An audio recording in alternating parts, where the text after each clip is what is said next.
Mahmoud was saying, Iran's president has addressed the regional tension, saying that Tehran favours dialogue over war. Masoud Pezeshkian says that prolonging the conflict is what Israel and the US want, and that Iran should pursue a different path.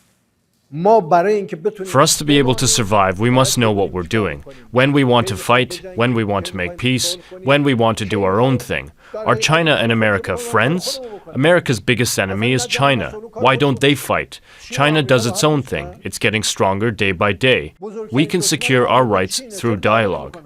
We keep wanting to say, let's fight. Exactly what Israel wants. Israel wants the war to continue. If they want to force us to surrender, we will fight. But when we want to secure our rights, why continue on the path that Israel wants?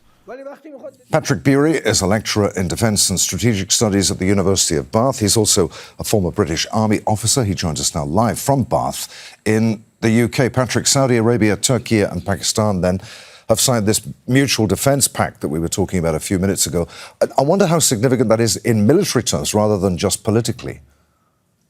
Good morning, Adrian. We'll have to wait and see, won't we? As your report said, the proof will be in the pudding. The paper is signed.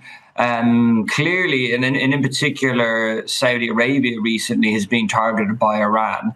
The strategic context, of course, for all of those three signatories is the risks are emanating as they see it from Israel, from Iran, and also from Iran's proxies.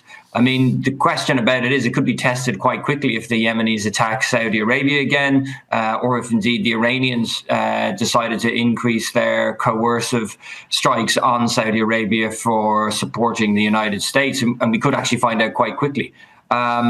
My sense is, and the interesting shift here is what's going on, is this is hedging against the end of US military dominance and political power in the region. And what you're seeing, it's been going on for a year, this agreement, with the working behind it.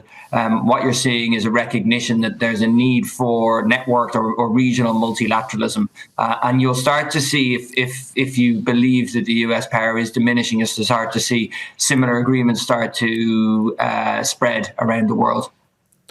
You say that we'll find out quite quickly, that there's this premise that an attack on one would be treated as an attack on them all. Does the agreement strengthen, do you think, deterrence against Iran, or does it simply risk hardening the regional blocs that have emerged during this war?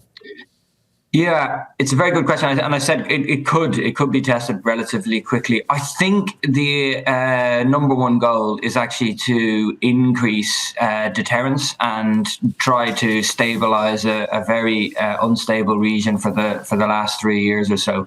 So I would say that is probably the primary goal, and of course behind it then you have the intelligence cooperation, defense industrial cooperation, exchanges and counterterrorism cooperation, all which can continue.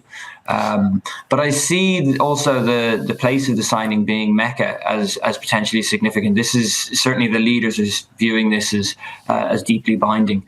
But again, does this mean Pakistan would potentially go to war against the Houthis if there was a drone strike in southern Saudi Arabia, or how would this work? There's a lot to be unpicked, and I think that is again probably part of it, a bit of strategic ambiguity. As you say, a lot yet to be unpicked, but does this new defence pact at least make the Gulf more secure or simply more militarised?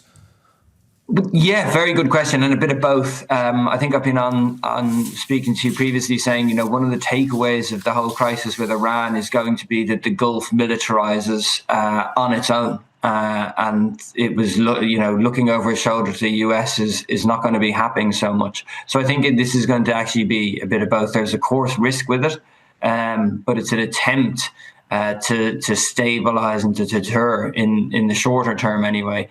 I would read it as that. It's both. It carries both. Always good to talk to you, Patrick. Many thanks indeed for being with us once again. Patrick Beery there in Bath.